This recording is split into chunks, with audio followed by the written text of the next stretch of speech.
Assalamualaikum warahmatullahi wabarakatuh. Nama saya Murtafil Husna, Prodi PAI semester 5B. Saya mengucapkan terima kasih kepada yang terhormat Bapak Nurdi SIG MPD selaku dosen mata kuliah Sejarah Pendidikan Islam dan beserta jajaran pimpinan dan dosen Tarbiyah Al-Fatah Siman Sekaran Lamongan.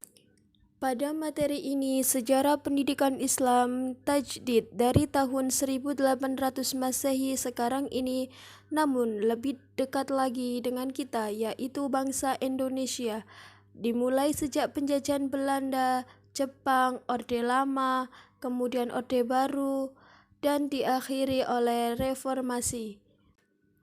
Langsung saja kita masuk pada materi sejarah pendidikan Islam pada masa penjajahan. Pendidikan pada zaman penjajahan Belanda.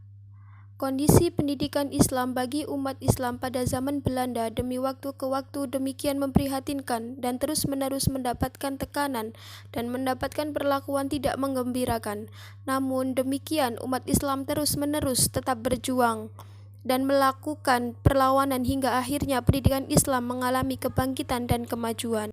Kemajuan pendidikan Islam tersebut terinspirasi oleh gerakan yang ada di Timur Tengah, khususnya Saudi Arabia dan Mesir, yang dibawa oleh orang-orang yang pulang dari menuntut ilmu di Mekah dan Mesir. Pesantren kaum tradisionalis yang pada waktu itu merupakan pusat pendidikan Islam yang mengambil sikap anti Belanda.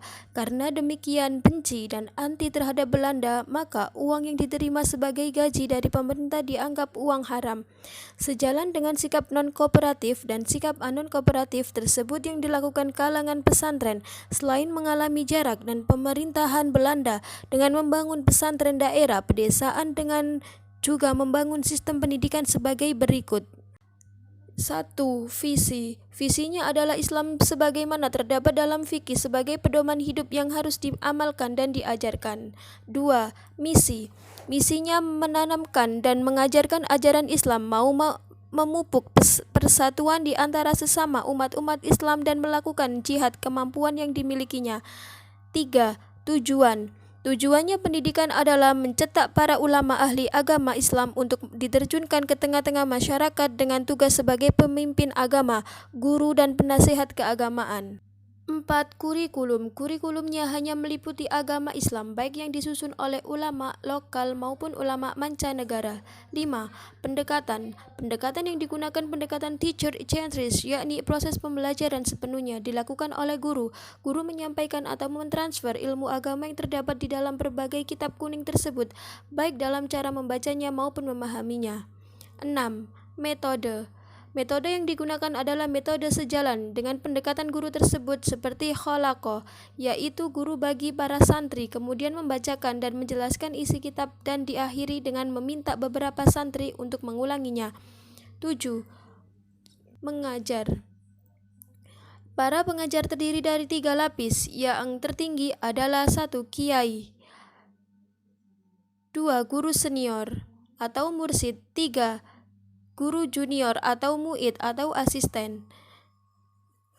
8. Pelajar. Pelajar adalah putra-putri yang berasal dari daerah sekitar pesantren dan ada pula beberapa santri pendatang yang berbagai daerah atau provinsi di Indonesia, terutama santri yang belajar di pondok pesantren yang tergolong besar dan ternama. 9.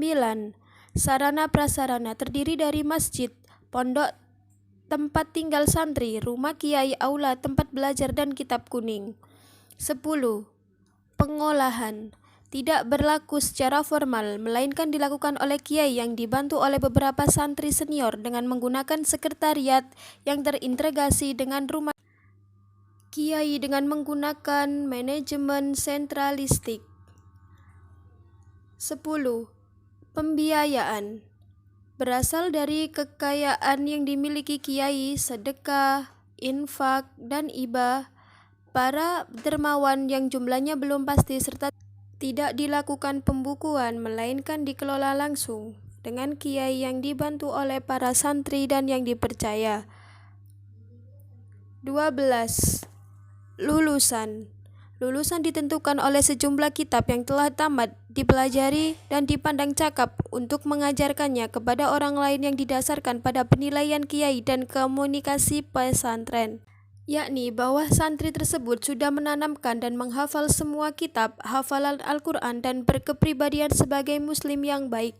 Lulusan tersebut tidak mendapatkan ijazah atau surat tamat belajar karena orientasinya tidak untuk mendapatkan atau tidak untuk melamar pekerjaan secara formal. 13. Kerjasama dilakukan secara informal dan konvensional, yakni didasarkan pada kesamaan asal daerah, asal pendidikan, genealogi, dan hal-hal lain yang bersifat lebih profesional, emosional, dan kultural. 14. Lingkungan bersifat religius, sufistik, yakni lingkungan yang ditandai dengan pengalaman nilai-nilai sufistik seperti sholat berjamaah, sholat tahajud, sholat duha, zikir, wirid, berdoa, membaca Al-Quran, puasa sunnah, praktik, hidup sederhana, zuhud, ikhlas, tawakal, ridho, khona'ah, tawadu, waroi, sabar, syukur, dan menjauhkan diri dari perbuatan maksiat, yang semua ini dapat membantu kultur budaya santri atau budaya pesantren. Pendidikan Islam pada masa penjajahan Jepang. Kehadiran Jepang di Indonesia terhitung amat singkat, yakni hanya 3,5 tahun. Namun, waktu yang singkat ini tidak berarti bahwa Jepang tidak memberi pengaruh terhadap perkembangan Islam. Lamanya waktu sebagaimana yang dilakukan Belanda di Indonesia tidak menjadi jaminan bangsa Belanda berbuat banyak terhadap pendidikan Islam.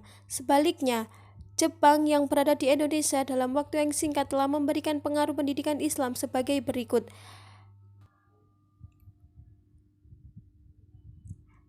1. Umat Islam merasa lebih leluasa telah mengembangkan pendidikannya karena berbagai undang-undang dan peraturan yang dibuat pemerintahan Belanda yang sangat diskriminatif dan membatasi itu sudah tidak diperlakukan lagi oleh umat Islam pada zaman kolonial Jepang, memperoleh peluang yang sangat memungkinkan dapat berkiprah leluasa dalam bidang pendidikan. 2. Bahwa sistem pendidikan Islam yang terdapat pada zaman Jepang masih sama seperti Belanda. Sistem pada pendidikan pesantren yang dilakukan kaum ulama tradisional juga mendapat sistem sebagaimana pendidikan klasikal, sebagaimana yang kita lihat di madrasah pendidikan Belanda yang muatannya belajar agama. Sekian pemaparan dari saya. Assalamualaikum warahmatullahi wabarakatuh.